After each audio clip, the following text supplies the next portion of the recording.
आज हमारे साथ में जो शख्सियत मौजूद हैं उनका नाम है डॉक्टर शिखा मील बराला। तो मुझे लगता है नेता बनना मेरा शौक नहीं है, नेता लोग बनाते हैं।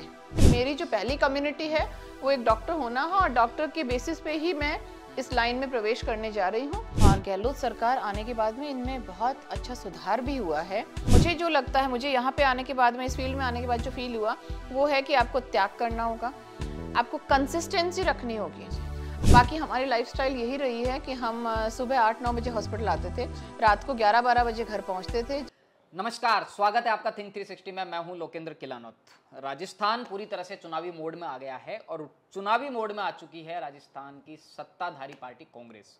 कांग्रेस ने हाल ही में बड़े स्तर पर अपने संगठन में बदलाव किए हैं, नए सदस्यों को नियुक्ति दी है, कुछ युवा चेहरों को शामिल किया है और उसी के साथ में पीसीसी चीफ गोविंद सिंह डोटासरा की एक और घोषणा कि कांग्रेस 9 लाख कार्यकर्ताओं को पार्टी में एडजस्ट करने वाली है।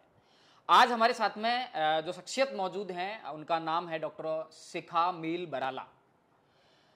चूंकि राजनीति में नहीं है तो कोई बहुत ज्यादा एक राजनीतिक जीवन के बारे में कहने के लिए नहीं है, लेकिन अगर थोड़ी सी प्रोफाइल के बारे में बताऊं तो राजस्थान के चौमू में जो बराला परिवार है, अपनी स्वास्थ्य सेवाओं के लिए पूरे क्षेत्र में जाना जाता है, उसी परिवार के सदस्य हैं। Barala hospital and research centre का जो बराला परिवार है उस परिवार से ताल्लुक रखती हैं और हाल ही में डॉक्टर शिखा बराला को पीसीसी में सचिव के पद पर नियुक्ति दी है।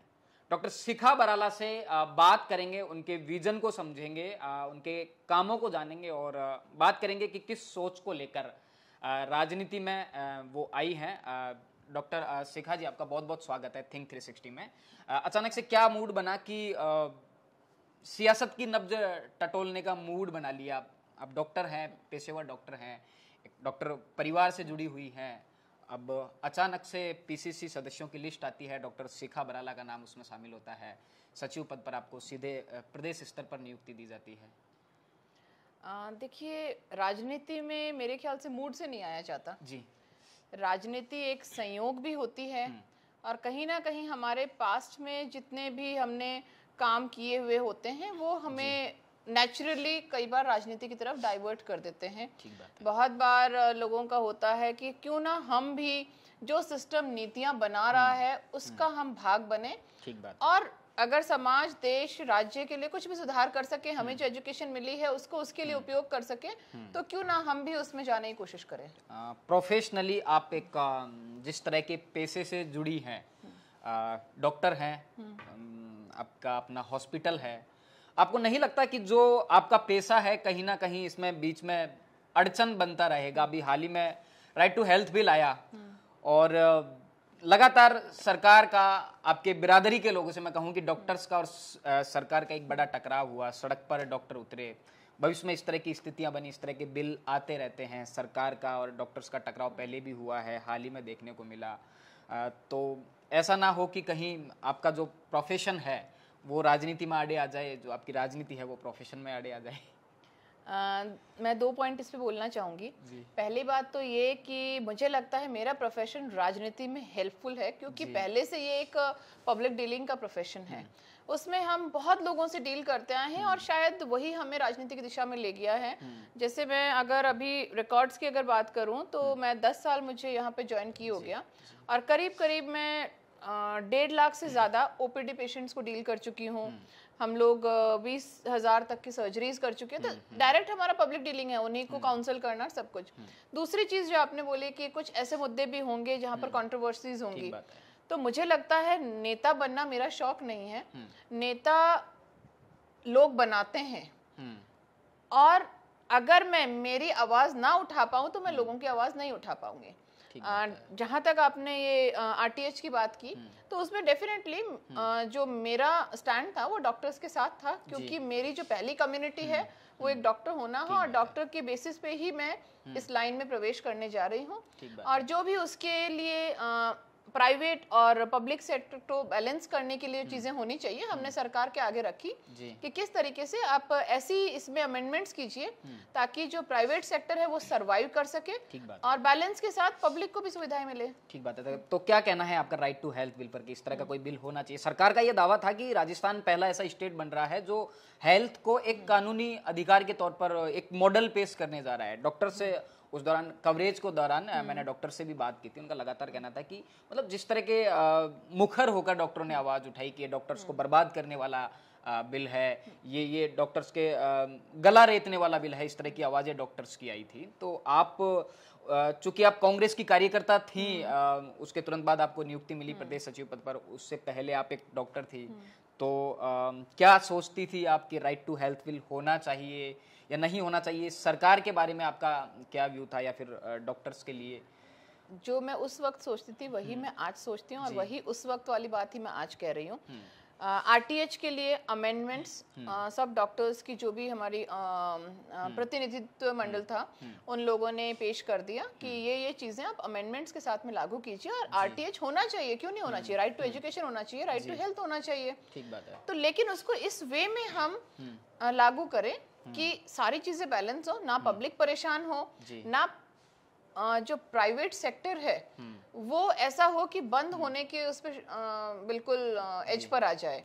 तो कुछ ऐसी चीजें हैं जो हम लोगों ने आगे प्रपोज भी की, और सरकार ने उन चीजों को समझा, उन चीजों को माना, और आरटीएच को पार्टली लागू भी कर दिया गया है।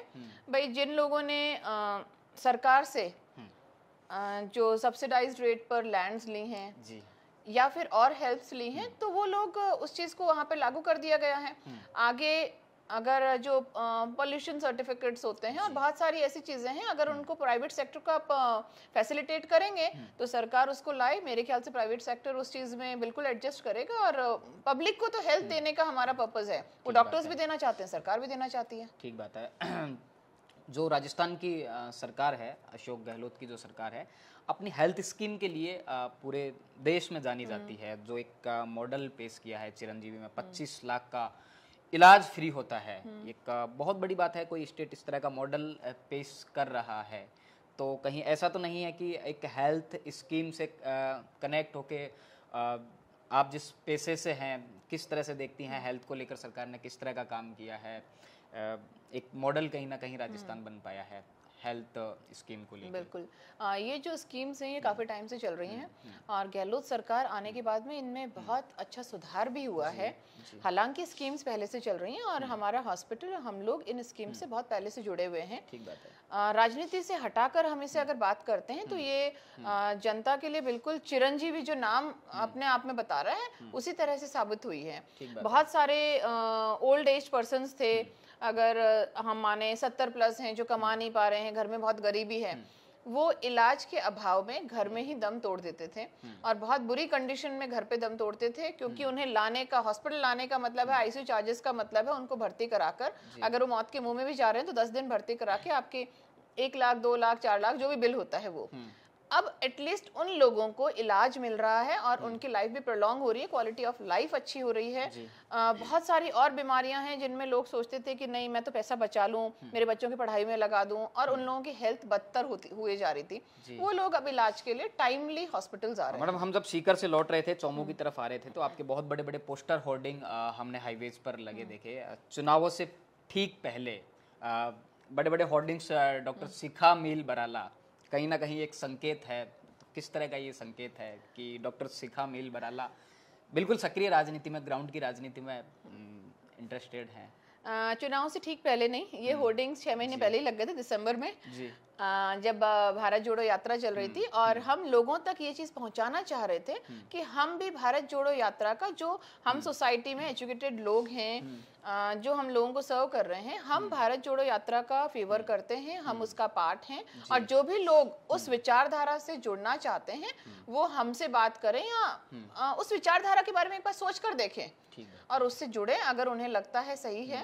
और जहां तक चुनाव की बात है तो ये तो बहुत अनिश्चितताओं वाला खेल है, बाकी लंबी रेस है, बहुत सारे लोग दौड़ेंगे, टिकट एक पार्टी से एक को मिलेगी, लास्ट में सीट एक जने को मिलेगी, पर ठीक है, हमें अपना मेहनत और हमारा काम करते रहना। आप जिस विधानसभा क्षेत्र से आती हैं, वहाँ की स्थिति ये है कि बीते 70 साल के इतिहास में किसी महिला को मौका नहीं मिला, तो क्या शिखा मील बराला, डॉक्टर शिखा मील बराला उस स्पेस को कहीं पूरा करेंगी? बिल्कुल, हमारा ये पॉइंट है। हाँ। और कांग्रेस पार्टी का भी पॉइंट है। और राजनीति आप रखेंगे इस बात को कि चौमू से इस बार जो कांग्रेस मौका दे वो किसी महिला को दे, और वो महिला अगर यूथ हो, पढ़ी लिखी हो, तो सोने पे सुहागे जैसी बात। हम ये बात बिल्कुल रख रहे हैं। और हमारी जो महिलाएं हैं वो भी बहुत ज्यादा इस चीज को रियलाइज कर रही हैं कि अगर महिला फेस आता है, और वो भी वही आता है जिससे हम सालों से मिल रहे हैं, जिससे हम अपनी समस्याएं भी शेयर कर रहे हैं, जो हमसे आती जाती है, मिलती है। क्या नाम है उस फेस का? उसका नहीं, बता दीजिए अपने मुंह से। बिल्कुल, अगर डॉक्टर शिखा मील मैं बिल्कुल अपने बारे में ही बात करूंगी। और बाकी तो पार्टी पर है, पार्टी को जो लगता है योग्य है और लोगों की सेवा कर सकता है, पार्टी के लिए सीट निकाल सकता है, तो बिल्कुल पार्टी उसे मौका दे। बाकी अगर मुझे मौका मिलता है तो I am very very sure कि यहाँ की जनता जितना अभी तक हमें सपोर्ट किया, अभी तक हमें विश्वास किया, और आगे भी हमें विश्वास करके जरूर जिता कर ले जाएगी। कांग्रेस की सचिव हैं आप, तो जाहिर सी बात है कांग्रेस से आपके प्रयास है। बीते 2 चुनावों को आप चौमू में स्टडी कीजिए। कांग्रेस को जनता ने नकार दिया। कांग्रेस की कमी मानते हैं, कांग्रेस के चयन की कमी आप मानती हैं, या फिर प्रॉपर तरीके से कांग्रेस की जो विचारधारा है लोगों के बीच में नहीं पहुंच पा रही है? बीते 2 चुनाव से कांग्रेस की विचारधारा को चौमू की जनता ने नकार दिया, उसे कैसे ठीक करेंगे? एक बड़ा चैलेंज है आपके सामने। बिल्कुल, देखिए ये तो नहीं कहना चाहिए कि मतलब डूबती कश्ती, पर जब आपको ऐसी कंडीशन में मौका मिलता है तो जो एफर्ट्स हैं वो दुगने लगाने पड़ते हैं। जो लोग उस विचारधारा से दूसरी तरफ मुड़ गए हैं उनको वापस लाने में आपको एनर्जी लगानी पड़ती है। जो लोग बहुत मजबूत तरीके से उस विचारधारा को नहीं सपोर्ट कर पा रहे हैं उन्हें हमें कन्विंस करना पड़ेगा। हम राजनीति में नए चेहरे हैं, हमारे लिए खुद के लिए कन्विंस करना होगा। तो चैलेंज तो डेफिनेटली है। और जहां तक ये है कि कारण क्या रहे, तो वो तो मल्टीपल फैक्टर्स होते हैं। क्या विजन है मैम आपके, लोगों तक पहुंचने के विजन क्या है आपके? किन मुद्दों को लेकर आप जाएंगी? चौ में बहुत सारे मुद्दे हैं, कुछ जो हैं वो मैं बाद में डिस्कस करूंगी। सबसे जो इम्पोर्टेंट है, जिसके लिए हमने करीब करीब नवंबर दिसंबर से चौमू चिट्ठी महाअभियान चालू कर रखा है, पानी के संकट के लिए। यहाँ पर जो धरती अपने यहाँ से मतलब पशुधन के लिए, अपनी कृषि के लिए, इन चीज़ों के लिए फेमस थी, आज हमारे पास तो पानी की किल्लत है। आज हम हमारी पंचायत आष्टी की तरफ गए थे, वो कह रहे हैं कि मैडम बिसलपुर का पानी लेकर आओ अगर आप कुछ करना चाहते हो तो। पीने का तो मिले, सिंचाई का तो बात की बात है। तो सबसे पहला हमारा मुद्दा रहेगा पानी। हमें पीने का पानी चाहिए, और ऐसा नहीं है कि वो आना असंभव है, वो आ चुका है यहाँ तक। चौमू के लोग कहते हैं कि राजस्थान का कोई भी नेता चौमू का टमाटर खाए बिना राजस्थान की विधानसभा में नहीं बैठ सकता। ये मजाक वाली बात है, लेकिन सच्चाई भी है कहीं ना कहीं। है। और पानी इसलिए भी बड़ा मुद्दा है कि राजधानी जयपुर को या फिर पूरे राजस्थान को चौमू की जो सब्जी है बड़े स्तर पर है, या कहूँ कि सबसे ज्यादा सब्जी उत्पादन चौमू करता है। और हम जब यहाँ लोगों से उनके व्यूज जान रहे थे कि पानी एक बहुत बड़ा मुद्दा है, तो कहीं ना कहीं आप सरकार का फेलियर मानती हैं इस बात में? आपकी पार्टी की सरकार है राजस्थान में कि एक इतना बड़ा पानी का क्राइसिस चौमू में चल रहा है, उसको लेकर कोई प्लान सरकार ने तैयार किया? सरकारों का फेलियर जी है ना, केंद्र सरकार का फेलियर भी, क्योंकि जो एआरसीपी योजना है उसे क्यों क्रियान्वित नहीं किया जा रहा है। आप अगर जयपुर जाकर देखेंगे, हर चौथी पांचवी जो सब्जी की दुकान होगी उसका नाम होगा चौमू सब्जी वाले। ठीक बात है। सब्जी चाहे कहीं से भी आ रही है, मतलब यहाँ की सब्जियां ब्रांड है, एक टैग मिला हुआ है। हाँ, यहाँ से जितना दूध डेयरी में जाता था वो कम हो गया है। कहाँ से लाएं? लोगों से हम पूछते हैं, अजी चारों कट्ठी से वाला, और सारी प्रॉब्लम्स है, पानी को नहीं, पानी बीत को। तो ये सारी जो प्रॉब्लम्स हैं वो लोग फेस कर रहे हैं पेरिफेरी में। ठीक बात है। तो डेफिनेटली है, ये सिस्टम का फेलियर है। और इसी चीज को लाने के लिए हम चाहते हैं कि लोग आए, जनता की आवाज को उठाएं, आगे ले जाएं। और ये जो अभियान हमने चलाया है इसमें जनता आवाज उठाएगी, ना कोई नेता। आप महिला हैं, महिलाओं के मुद्दों को कैसे देखती हैं? लड़कियों की एजुकेशन का बहुत बड़ा मुद्दा है। चौमू में अभी तक कोई सरकारी कॉलेज नहीं है, एक बहुत बड़ा मुद्दा है। जबकि चौमू से बाकी के लगते हुए, हालांकि जयपुर यहाँ से बहुत नज़दीक है, लेकिन चौमू अपने आप में एक विधानसभा क्षेत्र है। तो मुद्दा है कि यहाँ पर अभी तक कोई गर्ल्स कॉलेज नहीं है, उस तरह की कोई कॉलेज नहीं है। एजुकेशन बहुत बड़ा मुद्दा है। फिलहाल मोरिचा में एक मोरिचा गर्ल्स कॉलेज है हालांकि, और काला डेरा तो अपने एजुकेशन के लिए फेमस है ही, पर गर्ल्स एजुकेशन और फीमेल हेल्थ हमारे लिए एक बहुत बड़ा मुद्दा रहेगा। फीमेल हेल्थ इसलिए कि जब लड़की शारीरिक रूप से मानसिक रूप से स्वस्थ होगी तभी वो अपनी एजुकेशन पे ध्यान दे पाएगी, महिला स्वस्थ होगी तभी वो अपनी बेटी की एजुकेशन के लिए सोच पाएगी। तो इसके लिए हम पिछले 5 साल से कार्यरत हैं, और जैसा कि मैंने बोला कि जरूरी नहीं है हर चीज के लिए हमें राजनीति में आने की आवश्यकता हो। हम पिछले 5 साल से हर स्कूल कॉलेज में पहुंचकर जो मेंस्ट्रुअल हाइजीन और जो मासिक धर्म अनियमितताएं उनसे रिलेटेड जो भी इंफॉर्मेशन है वो हम लोगों तक, लड़कियों तक ले जा रहे हैं, महिलाओं तक ले जा रहे हैं कम्युनिटी में। हम उनको सैनिटरी पैड्स डिस्ट्रीब्यूशन कर रहे हैं, और जो गुड टच बैड टच का है आजकल जो मतलब बच्चों के चाइल्ड अब्यूज हो रहा है उसके लिए हम ऑलमोस्ट सभी स्कूलों में पहुंच चुके हैं, गुड टच बैड टच के लेक्चर्स के लिए पहुंच चुके हैं। तो बहुत सारी ऐसी चीजें हैं कि हम गर्ल्स एजुकेशन और फीमेल हेल्थ को प्रमोट करने के लिए कर रहे हैं। दूसरा, समाज में कुछ कुरीतियां हैं जैसे पर्दा प्रथा, तो हम लोगों तक जाके उनके लेवल पे बैठ के और जो सास वगैरह हैं उनसे हम बातचीत करते हैं कि हमें इस पर्दा प्रथा को कहीं ना कहीं दूर करना चाहिए। ठीक बात है मैडम, आपको नहीं लगता बतौर महिला कि कांग्रेस में वुमेन लीडरशिप को कहीं ना कहीं सुधारने की जरूरत है? कोई भी बड़े स्तर पर आप देखिए, संगठन में कोई बहुत ज्यादा मजबूत पद किसी महिला के पास में नहीं है, या फिर सरकार में आप बात कर लीजिए तो वुमेन लीडरशिप एक बहुत बड़ा मुद्दा है। हालांकि सरकार की घोषणा है कि वो महिलाओं को साधने के लिए, भाजपा का ऐसा आरोप है कि महिलाओं को साधने, चूंकि आधी आबादी है, 50% वोट परसेंट है इस देश का, रक्षाबंधन के आसपास सरकार एक तोहफा देने वाली है स्मार्टफोन का। बीजेपी उस पर आरोप लगा रही है कि महिलाओं को साधने की कोशिश है, ये बात है वो बात है, खैर तमाम तरह की बातें हैं। आपको नहीं लगता कि कांग्रेस में वुमेन लीडरशिप को कहीं ना कहीं सुधारने की जरूरत है? देखिए, एक महिला के लिए स्ट्रगल जो है वो बहुत पुरुष के बजाय ज्यादा होती है। प्रियंका गांधी राजस्थान आती है, कहती हैं लड़की हूँ, लड़ सकती हूँ। बिल्कुल। लेकिन आपकी सरकार पर आरोप लगते हैं, मंत्री का बयान है कि मर्दों का प्रदेश है, तो कहीं ना कहीं एक शर्मनाक बात कहीं व्यक्तिगत कमेंट्स पे तो हम ना जाएं क्योंकि वो एक जनरलाइज उसको हम नहीं कर सकते हैं। अगर किसी की व्यक्तिगत सोच है या कमेंट्स हैं तो वो उससे हम एग्री नहीं करते हैं। पर अगर ऐसा माना जाए कि महिलाओं की लीडरशिप के लिए तो किसी महिला को इसमें क्या है, मुझे जो लगता है, मुझे यहाँ पे आने के बाद में, इस फील्ड में आने के बाद जो फील हुआ वो है कि आपको त्याग करना होगा, आपको कंसिस्टेंसी रखनी होगी। अगर मैं चाहूँ कि हाँ आज मुझे मौका नहीं मिला और मैं गायब हो जाती हूँ सोशल फील्ड से या पॉलिटिकल फील्ड से तो मुझे कुछ नहीं मिलेगा, तो मुझे संघर्ष करना ही पड़ेगा। कोई भी महिला को संघर्ष करना ही पड़ेगा और संघर्ष का डेफिनेटली रिजल्ट मिलेगा। ठीक बात है। आप जिस परिवार से हैं, बराला परिवार पूरे चौमू में अपनी स्वास्थ्य सेवाओं के लिए पहचाना जाता है, एक बड़ा हॉस्पिटल है और हेल्थ के क्षेत्र में बहुत क्रांतिकारी काम आपके परिवार ने किए हैं। क्या लगता है कि परिवार की जो लेगेसी है, एक परिवार की जो गुडविल है पूरे क्षेत्र में, वो किस तरह से आपके राजनीतिक जीवन में मदद करेगी? देखिए, जब मैं आई थी मुझे कोई नहीं जानता था। मैं एक बराला परिवार की पुत्रवधू के रूप में आई थी और उनकी विरासत मुझे मिली थी। मुझे उस दिन समझाया गया था हमारे ससुर जी द्वारा कि अब जो हम आपको दे रहे हैं वो आप बढ़ाते हो, इतना ही रखते हो या कम करते हो, ये अब आपकी जिम्मेदारी है। तो उसी चीज को हम आगे लेकर चले और हम लोगों ने ये मन में ठाना था कि हम इस चीज को बढ़ाएंगे ही बढ़ाएंगे, चाहे वो किसी भी तरीके से हो। तब तो मेडिकल फील्ड का इंटेंशंस थे और इसका हमें फायदा मिल रहा है क्योंकि हम फील्ड में जाते हैं तो हमारे जो ससुर साहब हैं, उनके जो एज ग्रुप के लोग हैं, अभी भी नए लोग हैं, हर घर में उनको नाम से पहचाना जाता है, तो इसका हमें सपोर्ट तो मिलता ही है। ठीक बात है। आप चूंकि नई हैं, अभी राजनीति में क्षेत्र में जाना होता है, साथ में पेशेवर डॉक्टर हैं, घर परिवार है, दूसरी यहाँ की पुत्रवधू हैं, तो ये कैसे सब कुछ मैनेज हो पा रहा है? नया एक्सपीरियंस, और किस तरह का एक्सपीरियंस मिल रहा है? लोग किस तरह की बातें करते हैं, क्या कहते हैं, इसके बारे में थोड़ा बताइए।